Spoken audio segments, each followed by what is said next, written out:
Magandang umaga po sa ating lahat, lalong-lalo na sa mga baguhan na naka-tune in sa Praise Assembly Daily. Magandang umaga po sa inyong lahat.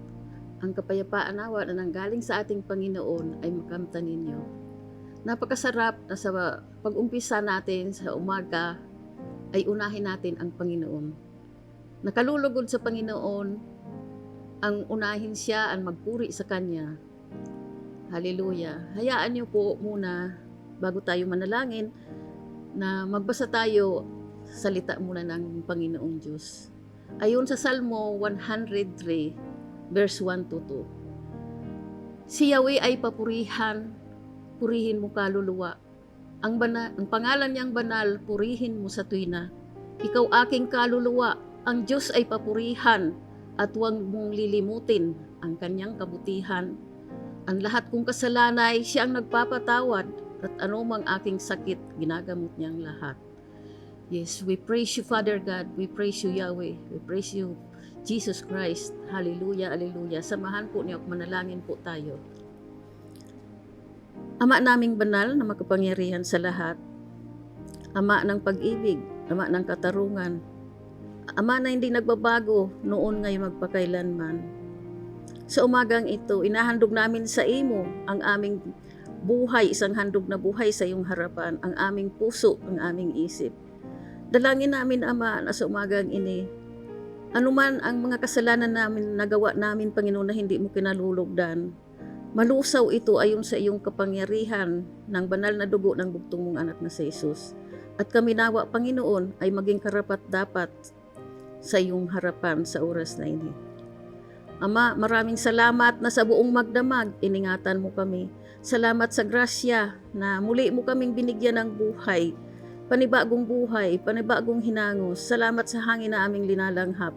Salamat po, Panginoon, dahil ikaw ang naghahadi sa samuya sa oras na ini. Ama, dalangin ko po na ang lahat, Panginoon, na nanonood ngayon, kasihan mo ng iyong banal na kapangyarihan. Madama ninda ang pag-ibig mo, Panginoon, sa mga oras na ito. Loobin mo nawa, Panginoon, na ang mga salita mo, Panginoon, na iahayag ng aking kapatid ngayon, Panginoon, ay tumimo sa kanilang mga puso. Hallelujah. Ang bawat butil, Panginoon, ay matanim sa kanilang mga puso at isip, Lord God, dahil nandiyan ka, kasama ka, Panginoon. Hallelujah. Sa ngaran ni Jesus, pagpalain mo din po ang mga awiting espiritual. Dalangin ko po, Panginoon, na ito sa bawat awitin, Panginoon, ay madama ninda ang pagmamahal mo sa kanila. Lord, sa bawat awitin nila, Panginoon, ay mahatak sinda madala sa Holy of Holies, Panginoon. Salamat po, Panginoon, at alam ko, Lord God, hallelujah, Lord God, na kami po, Panginoon, ay hindi mo binibigo sa aming mga panalangin. Binibigyan mo na ito, Panginoon, ng katugunan. Dinadalangin ko din po, Panginoon, sa imo ang mananalangin, Panginoon, mamaya. Lord, ikaw po ang dakilang Diyos ang mangunguna sa Kanya. Pagpalain mo, Panginoon, ang mga panalangin. Naway, Panginoon, gabayan mo siya ng banal mong Espiritu Santo na siya ang mananalangin. Hallelujah. Lord, maraming salamat po. I-bless mo po ang bawat isa sa pangalan ni Jesucristo na bugtong mong anak na si Jesucristo. Amen and amen.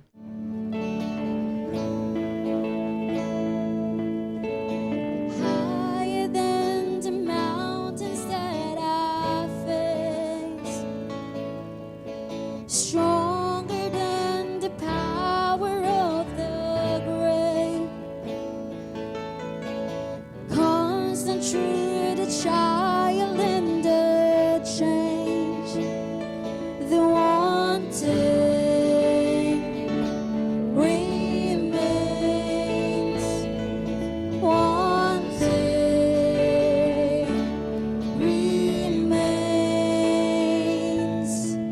Your love never fails, it never gives up, it never runs out on me. Your love, it never fails, it never gives up, it never runs out on me. Your love, it never fails, it never gives up, it never runs out on me. Your love.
runs out on me.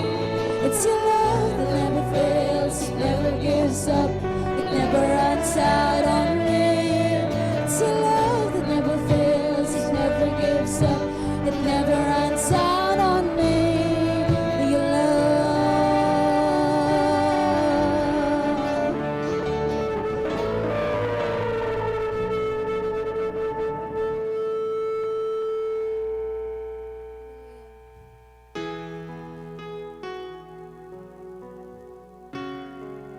We continue to believe, Father God, that you are more than enough sa amin. That we need you more than yesterday. You are more than anything, Father.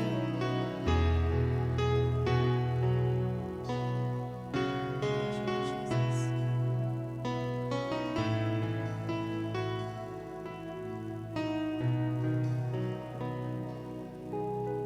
Lord, you're more than anything.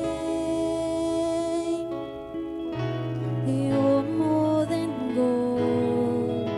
You're more than anything. Lord, you're everything to me. 'Cause I will never let you go. Never ever let you go.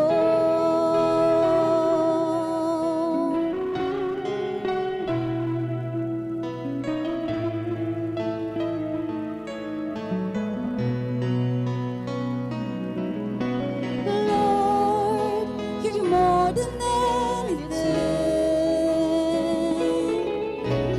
You're more than gold. You're more than anything. Lord, you're everything to me. 'Cause I will never let you go. Never ever let you go.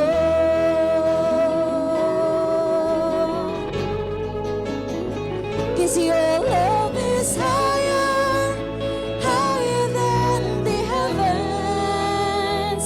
Your mercy is deeper, deeper than the earth. Your grace is wider, wider than the ocean. And I will never let you go. Never ever let you go.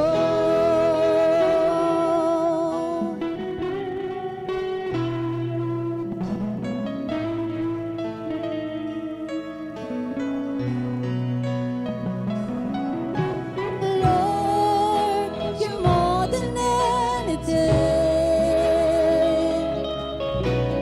You're more than gold.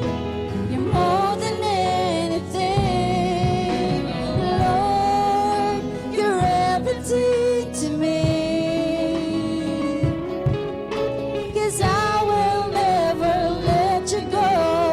Never ever let you go. 'Cause your love is higher, higher than the heavens. Your mercy is deeper, deeper than the earth. Your grace is wider, wider than the ocean. And I will never let you go. Never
worship you, Father God.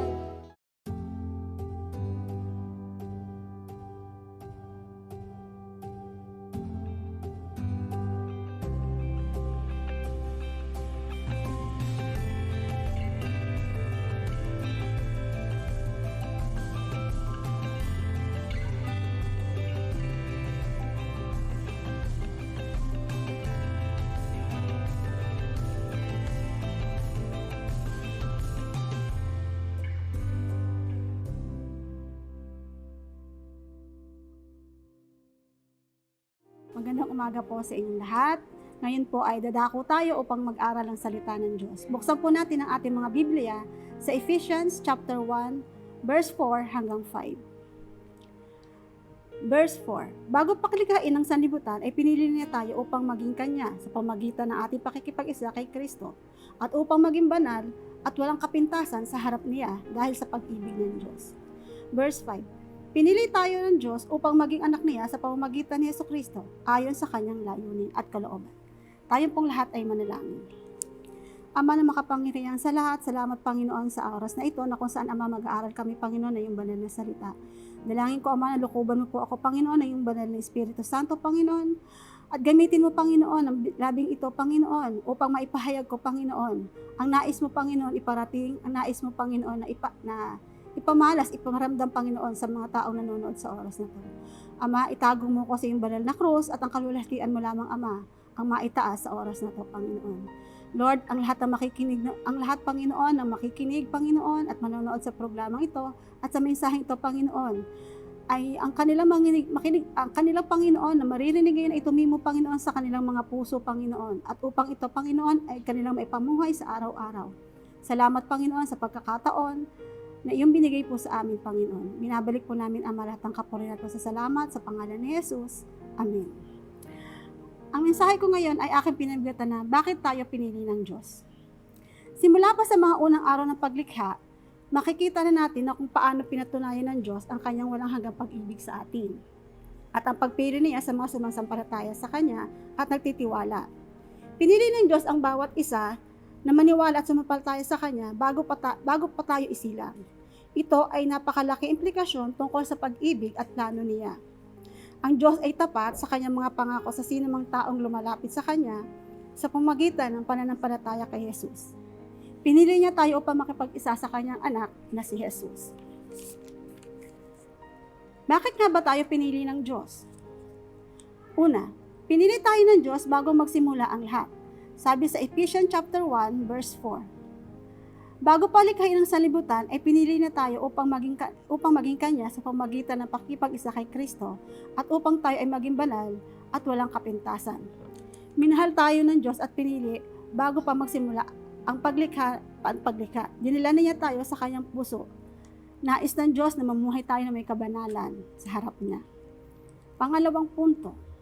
Pinili tayo ng Diyos para ipakita ang pag-asa. Sabi sa unang Juan, Kapitulo 3, Dalatang 3. At sino mang mayroong pag-asang ito ay sa kanya ay naglilinis sa kanyang sarili at gaya naman niyang malinis. Ito ang pag-asa ng pinili ka niyang tawagin bilang anak niya na isang araw na mamumuhay ka katulad ni Kristo. Tinawag tayo, iniligtas at minahal upang magbago at mamuhay kay Kristo. Ang sabi ni Juan, kung sino man ang ganitong pag-asa kay Kristo ay dinadalisay nila ang kanilang mga sarili at sila ay nababago sa imahe ni Kristo. Pangatlong punto. Pinili ka ng Diyos para maging anak niya. Sabi sa 1 John chapter 3 verse 1. Tignan ninyo kung gaano kalaki ang pag-ibig sa atin ng Ama. Tinawag kayong mga anak ng Diyos at iyon ang totoo. Ang dahilan kung bakit hindi tayo nakilala ng mga sanlibutan ay hindi nila kinikilala ang Diyos. Pinili at tinawag tayo ng Diyos bilang mga anak niya kapag nagsimula na tayo ng isang relasyon sa Diyos. Hindi lang kaibigan ang turing sa atin ng Diyos, kundi mga anak niya. Nagagalak ang Diyos sa atin at nais niyang ang pinakamaganda para sa buhay natin. Nais din niyang punuin ng kagalakan, ang pagpapala, ang ating buhay sa pagsunod sa Kanya. Punto number 4. Pinili ka ng Diyos para maging banal. Ayon sa 1 Peter chapter 1, verse 15 hanggang 16. Verse 15. Ang Diyos na pumili sa inyo ay banal. Dapat din kayo magpakabanal sa lahat ng inyong ginagawa. Verse 16. Sapagkat nasusulat, magpakabanal kayo sapagkat ako'y banal. Tinawag tayo ng Diyos para maging banal at mamuhay na may kabanalan. Dahil ang Diyos na pinaglilingkuran natin ay banal. Ang taong tagasunod ni Kristo ay dapat maging dalisay ang puso dahil pinili tayo ng Diyos upang i-represent natin ang kanyang kabanalan at kadalisayan. Punto number 5. Pinili tayo ng Diyos para tayo ay ampunin o kupkupin dahil mahal niya tayo. Sa Ephesians chapter 1 verse 5, ito ang sinasabi, na tayo ay tinilagan niya ng una pa sa pagkukop sa tulad sa mga anak sa pamagitan ni Kristo Jesus. Sa ganang kanya ayon sa minagaling ng kanyang katotohanan. Hindi po aksidente na tayo ay kupkupin ng Diyos. Pinili niya tayong mahalin, pahalagan at alagaan. Ginawa niya ito dahil mahal na niya tayo at gusto niya tayong magkaroon tayo ng personal na relasyon sa Kanya. Kung nagsisimula ka na isang relasyon sa Diyos, ikaw ay magiging anak at malulugod siya sa iyo. Nais ng Diyos na makasama ka niya at na makasama mo siya. Kung ikaw po ay nanonood ngayon at kung ikaw po ay hindi ka pa nakakilala sa Panginoon, at higit sa lahat kung meron man pong mga kaibigan ka na ikaw ay tinag or ikaw ay pinasahan ng programang ito po ay hindi aksidente. It means na mahal ka ng taong nag-anyaya sa iyo na panood ka ng programang ito para makapanginig ng salita ng Diyos. At iyon ay kalooban ng Diyos, ito ay plano ng Diyos para ikaw ay makakilala sa Kanya. Kung gaano ka kamahal ng tao na nag-share sa iyo ng Word of God, mas mahal ka ng Diyos. Ang pinaka-bottom line po ng mensaheng ito ay nasa Romans 5:8. Ngunit pinatunayan ng Diyos ang kanyang pag-ibig sa atin nung tayo ay makasalanan pa. Dahil sa dakilang pag-ibig ng Diyos, hindi niya tayo sinukuan. Alam nating makasalanan ang bawat isa sa atin, ngunit para sa Panginoon, hindi iyan dahilan upang tumigil siya sa pagmamahal sa atin. Patuloy na tayong pipiliin at patuloy na tayong mamahalin dahil sa dakilang pag-ibig niya sa atin. Tandaan po natin, God chose us not because of who we are, but because who is He. Salamat sa mensahe ng Diyos. Tayo pong lahat ay manalangin. Ama, salamat po sa mensahe mo, Panginoon. Dalangin po namin, Panginoon, ito ay mag-penetrate sa aming mga puso, Panginoon. Salamat, Ama, sa pagmamahal mo sa kabila ng kami ay naging makasalanan, Panginoon. Salamat, Panginoon, dahil patuloy mo kami itinutuwid. Patuloy mo kami, Panginoon, na pinapaalalahanan, Panginoon. Lord, dalangin po namin, Ama, ang mga salita mo, Panginoon, ay mag-penetrate sa aming mga puso, Panginoon, upang ito ay makita sa amin ng sanlibutan at upang ito ay aming maipamuhay at na kami ay makasunod sa iyo na may kabanalan. Panginoon, salamat po sa mga tao, Panginoon, na sa mga oras na ito ay kasama namin, Panginoon, na nanonood at nag-aaral na yung banal na salita. Lahat po, Ama, ng kapurihan at pasasalamat ay tangi lamang namin sa iyo binabalik sa pamagitan ng iyong pangalan, sa pamagitan ng iyong anak na si Jesus. Amen. There's no place I would rather be. There's no place I would rather be. There's no place I would rather be than here in your love, here in your love.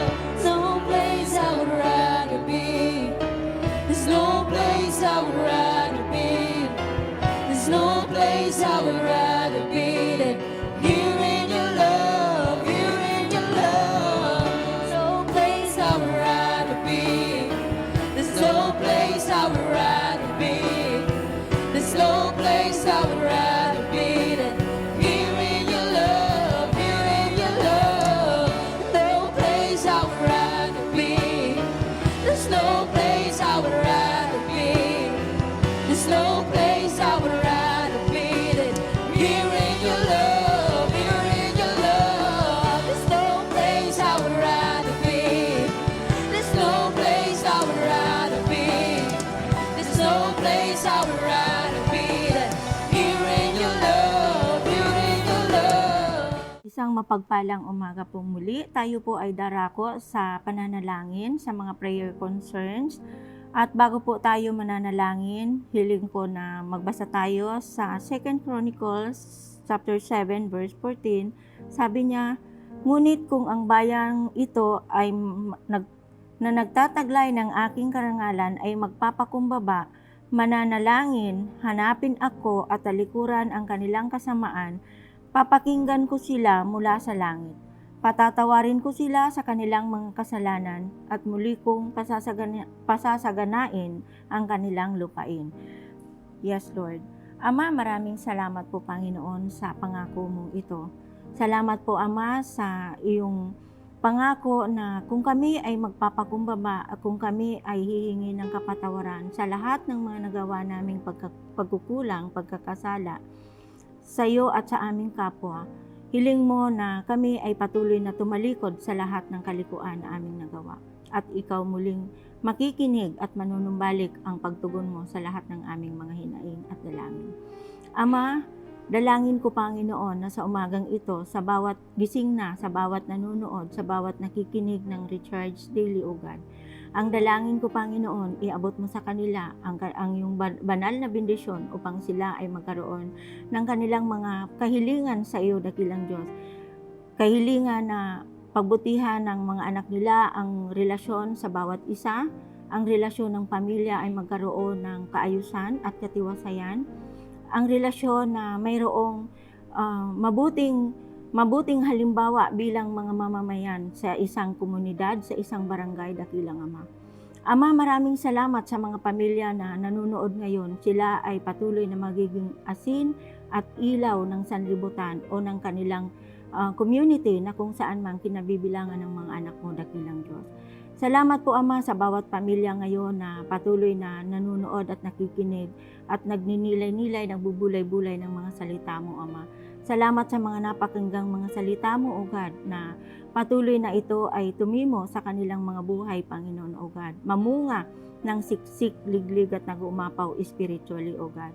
Gayon din po, Ama, dalangin namin ang bansang Pilipinas na iyong pinili, dakilang Diyos, upang kami ay patuloy na manirahan at patuloy na maglingkod sa iyo, sumamba sa iyo sa espiritu at katotohanan. Salamat po, Ama, sa bansa na patuloy mong itinalaga ang aming mahal na presidente, dakilang Diyos. Dahil ang bawat naupo na presidente ay iyong pinili, Panginoon, upang mamahala na mayroong katapatan at katapangan na i-impose ang lahat, Panginoon, na batas, dakilang Diyos, na dapat naming sundin na kami ay patuloy na magkaroon ng banal na pagkatakot. Maging, Panginoon, siya man ay mayroong kakulangan, ngunit ikaw, Panginoon, ang nagtalaga sa kanya bilang Pangulo ng bansa namin. Salamat po, Ama, kay Presidente Duterte, Panginoon, sa kanyang kasamahan, sa Kongreso, sa Kabinete, sa Senador, O God, sa mayor, sa gobernador, sa kapitan, sa barangay councils, sa mga tanod, dakilang Diyos. Sa lahat, Panginoon, na nanunungkulan sa bansang Pilipinas, ikaw, Panginoon, ang nagtalaga sa kanila at pagkalooban mo sila ng karunungan, ng kaalaman, paano nga, Panginoon, magiging matiwasay ang pamamahala nila, O God. At gayon din po, Ama, ang nalalapit ng eleksyon, dakilang Diyos. Sa lahat ng kandidato, Panginoon, mula sa presidente hanggang sa mga mayors, O God. Lord, ikaw, Panginoon, ang patuloy na magluklok ng mga mamumuno na mayroong banal na pagsunod at pagkatakot sa iyo, dakilang Ama. Yan din po, Ama, ang lahat ng mga kasundaluhan, mga kapulisan, lahat ng mga umaharap sa sangkatauhan o sa maraming tao, Panginoon. Maging, Panginoon, ang mga guro, mga doktor, mga nurses, dakilang Diyos. Sa lahat, Panginoon, na mayroong katungkulan, O God, upang patuloy na maggampan ng kanilang gampanin, ng kanilang mga tungkulin bilang mga tinawag at pinili mo, O God.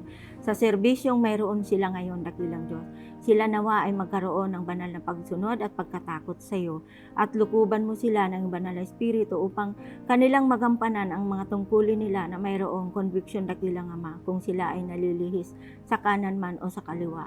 Magkaroon sila nawa ng focus sa iyo, dakilang Diyos. Maging, Panginoon, sa lahat ng mga ama't ina, Panginoon, na sa ngayon, dakilang Diyos, naghahanap buhay para sa kanilang pamilya, masunduan nawa nila ang kanilang mga pangangailangan ayon sa iyong gabay at patnubay sa kanila, dakilang Diyos. Sa mga nawala ng trabaho ngayon, Panginoon, at naghahanap sila ng trabaho, dakilang Diyos, pagkalooban mo nga po sila ng karunungan, ng kaalaman upang sila ay makahanap ng naaayon at akma sa kanilang mga inaplayan na trabaho, dakilang Diyos. at maging mabuti silang trabahante kung sila ay maluklok na sa trabaho o matanggap na sa trabaho. Hindi lamang sila after doon sa salary, kundi after sila sa serbisyo na mayroon na ipinagkaloob mo sa kanila, dakilang Diyos. Salamat po, Ama, sa bawat isa na patuloy na humaharap, maging sa kagipitan, maging sa kahirapan, sa lahat ng sitwasyon ng kanilang buhay, Panginoon. Ama, maraming salamat po, Ama, dahil Ikaw ang Diyos na hindi nakapinid ang mga tainga at hindi maigsi ang mga kamay upang iabot ang lahat ng pangangailangan ng mga anak mo na tumatalima sa iyo, O Ama. Salamat po, O Diyos, sapagkat mayroon kaming Ama na nangako na hindi mo kami iiwan ni pababayaan man. At sa ngayon, Panginoon, inulit mo na kung kami ay patuloy na tatalikod sa lahat ng aming mga kasalanan, kasamaan, Ikaw ay makikinig at muli mong diringgin ang mga panalangin namin at muli mong pasasaganain ang lahat na mayroon kaming kabuhayan, Panginoon, o pinagkukunan, dakilang Diyos. Salamat po, O Diyos, sapagkat tunay nga po, Ama, na ang lahat ng ito ay mula sa iyo. At muli, ibinabalik namin sa iyo ang lahat ng parangal, papuri, pasasalamat at pagsamba. Yan din po, Ama, lahat, Panginoon, ng mga kapastoran namin, Pastor ng Ginubatan, Pastor Ton Atos, at kanyang pamilya, ang kanilang nasasakupan sa Ginubatan, dakilang Diyos, na mga pamilya, Panginoon, pasasaganain mo, dakilang Diyos. Maging, Panginoon, ang lahat ng mga kabataan doon, patuloy mo silang gagamitin sa ministeryong pagkaloob mo sa kanila. Magtitrain ka, Panginoon, ng mga bagong manggagawa, Panginoon, upang patuloy na abutin ang mga nalayo sa iyo o mga nais mong ilapit sa iyo, Panginoon mismo, dakilang Ama. Gagamitin mo nga po, Panginoon, si Pastor Atos, si Pastor Ton, Panginoon, at ang kanyang pamilya, dakilang Ama, upang maabot ang lahat, Panginoon, ng mga pamilya na Ikaw, Panginoon, ang hinahanap, dakilang Diyos. Maging, Panginoon, si Pastora Ani sa Taisan, dakilang Ama. Gagamitin mo din po, Panginoon, ang expansion ng church, dakilang Diyos, sa Taisan, dakilang Ama, upang marami pang maabot, masave, mabigyan ng kasagutan ang mga katanungan, higit sa lahat, ang salvation na iniaalok mo, Panginoon, sa bawat isa na tatanggap sa iyo, dakilang Diyos. Salamat po, Panginoon, sa buhay ni Pastora Ani at sa leadership ng church ng Taisan, na sila ay masigasig na nagtatrabaho sa ubasan mo, dakilang Diyos, at sila ay patuloy na pinapaupo ka sa trono ng kanilang mga puso upang maabot nila ang lahat ng mga pamilya, mga kabataan, mga bata, mga nanay, mga tatay, mga lola at lolo, Panginoon, na Ikaw lamang po, Panginoon, ang hinahanap. Upang sila man po, Panginoon, ay makasama namin na magpuri sa iyo, sumamba sa iyo sa espiritu at katotohanan. Ama, gayon din, Panginoon, si Pastor Pasukin, dakilang Diyos, sa lugar ng Humapon. Ikaw, Panginoon, ang patuloy na mag-add ng numbers, Panginoon, ayon sa itinakda mo, Panginoon, na mga tao, Panginoon, na patuloy na maging ligtas at patuloy na sumamba din sa iyo sa espiritu at katotohanan, Ama. Salamat po, O Diyos, sa pastor na itinalaga mo sa lugar ng Humapon, kay Pastor Pasukin, dakilang Diyos, Pastor Robert Pasukin, at kay Ate Shirley, dakilang Diyos. Salamat po, Ama, sapagkat ang pamilyang ito ay magiging ilaw, tanglaw sa kanilang lugar, sa kanilang barangay, sa kanilang tahanan, sa kanilang pamilya, dakilang Diyos. Yan din, Panginoon, sa lugar ng Legazpi, dakilang Diyos, kay Pastor Dave at kay Pastor Hatin at sa mga anak nila kay Kuya Rev at kay Kuya Red, Panginoon.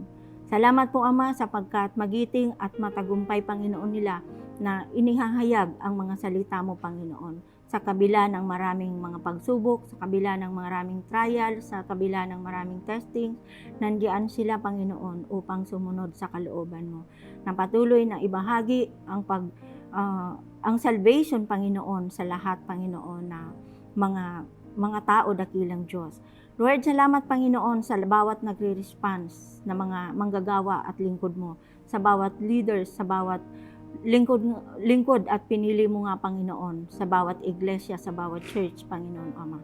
Salamat po, O Diyos, sapagkat tunay nga, Panginoon, ang kalooban mo ang maganap sa bawat isa, sa bawat pamilya, sa bawat tahanan.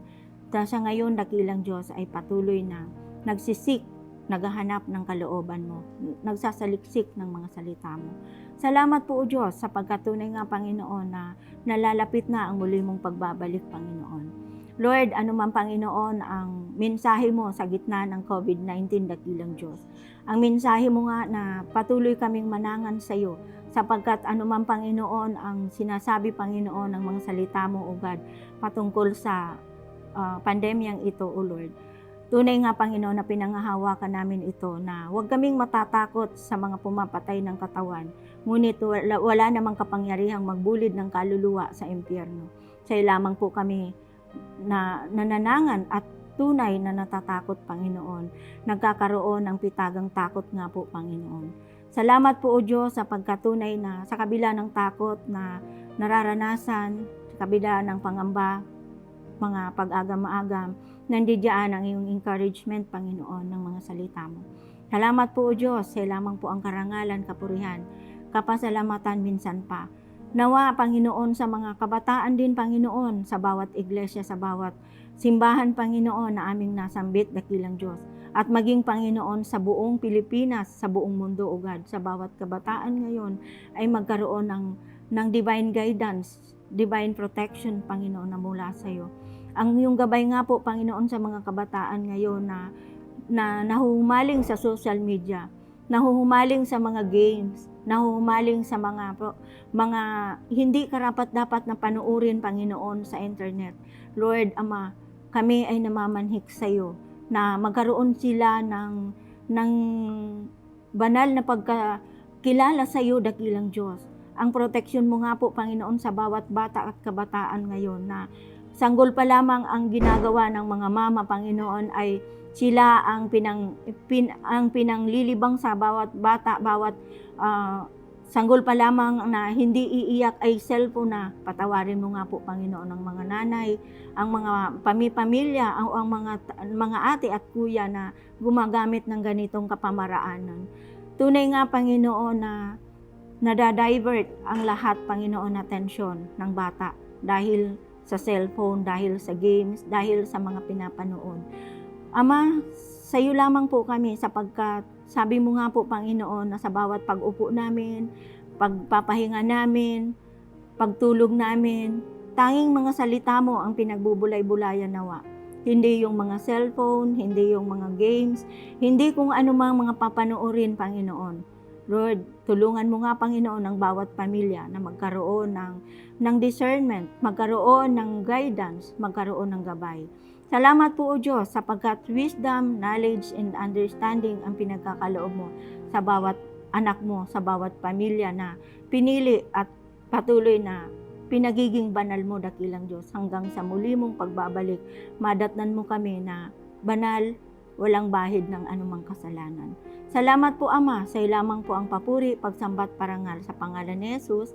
Amen. Maraming salamat po sa lahat na tumatangkilik dito sa Richards Daily. Salamat sa buhay ninyo na ilinaan ninyo sa Panginoon. Naway kung nagustuhan ninyo ito at patuloy po ninyong tangkilikin ito mula Lunes hanggang Biyernes po. Manatili po tayong unahan natin ang Panginoon sa pamamagitan nito. At lahat pong gusto mag-comment, pwede po kayong mag-comment, isama namin kayo sa panalangin.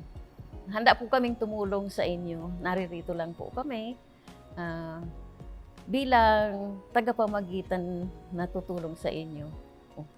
Kaya maraming salamat po. Naway na bless po kayo sa mga salita ng Diyos na narinig ninyo ngayon.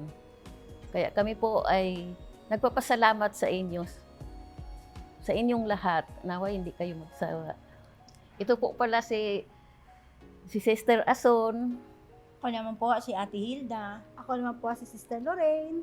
Samahan niyo po kami Sa araw-araw na paghayag ng salita ng Diyos. Dito sa Richards Daily.